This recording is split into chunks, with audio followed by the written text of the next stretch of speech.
Sur la question aujourd'hui de l'enfance, de la mortalité infantile et même de la crise de la bronchiolite en pédiatrie, peut aussi s'étudier à l'aune de ce qu'on appelle la tarification à l'activité.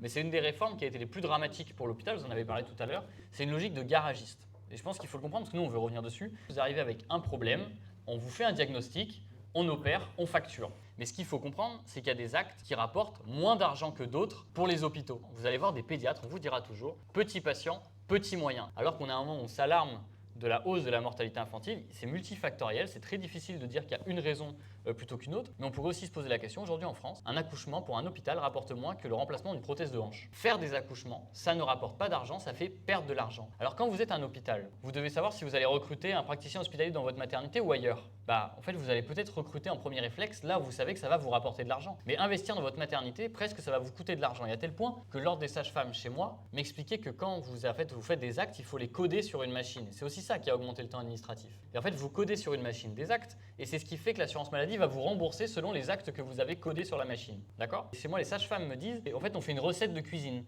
et on doit faire la meilleure recette qui va permettre d'avoir le plus de lignes de code, qui va permettre d'avoir le meilleur remboursement pour que l'accouchement coûte le moins cher à l'hôpital public. Donc c'est vous dire aussi que c'est ce système-là qui a fait en sorte que certains services rapportent pas grand-chose, et c'est le cas notamment de tous les services qui traitent à l'enfance, la pédiatrie, la réanimation pédiatrique et aux maternités. C'est une des choses sur lesquelles on doit revenir. Et d'ailleurs, c'est aussi ce qui crée le manque de personnel. Et la Société française de néonatologie dit le manque de personnel peut être un facteur de hausse de mortalité infantile dans le pays. Je le dis comme ça, et demain, il y a un texte de loi qui sans doute sera voté. Juste sur les perspectives. En fait, ce qu'il faut se dire, c'est que c'est un sujet qui est consensuel, mais qui devient conflictuel dans l'Assemblée. Pourtant, il est consensuel dans la société, consensuel chez les soignants et consensuel finalement chez les députés. Et en fait, il n'y a que les ministères et aujourd'hui le gouvernement qui tient, et vous savez dans quelles conditions il a été nommé ce gouvernement et quelles conditions électorales il tient, ce sont les seuls qui aujourd'hui font un blocage sur le système de santé. Dès qu'il y a eu des votes à l'Assemblée nationale lors du projet de loi de financement de la Sécu, ce qui définit en gros combien on prend et où est-ce qu'on le met pour la cotisation sociale, on a toujours gagné nos votes.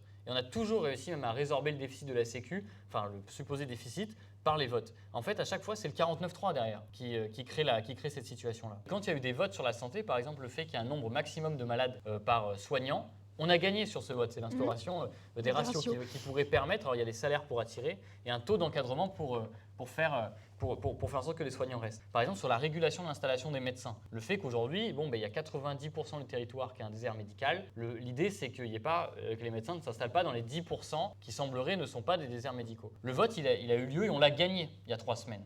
Et là, dès demain, on va continuer la loi et on va voter sans doute le retour de la permanence des soins. Depuis les années 2000, les médecins ne sont plus obligés de faire des gardes. Du coup, il y a des secteurs où il n'y a que 40% de médecins qui font des gardes, ce qui a une conséquence évidemment dramatique pour les patients, mais dramatique pour les soignants aussi et les médecins eux-mêmes qui se retrouvent surchargés. Il y a une trop petite partie des médecins qui prennent les gardes. Ce que je veux dire, c'est que tous les textes de loi qui ont eu lieu pour améliorer le système de santé, à chaque fois, on a fini par réussir à battre le Rassemblement national, qui sont souvent ceux d'ailleurs qui s'opposent à la régulation de l'installation des médecins, et à battre les macronistes à chaque fois.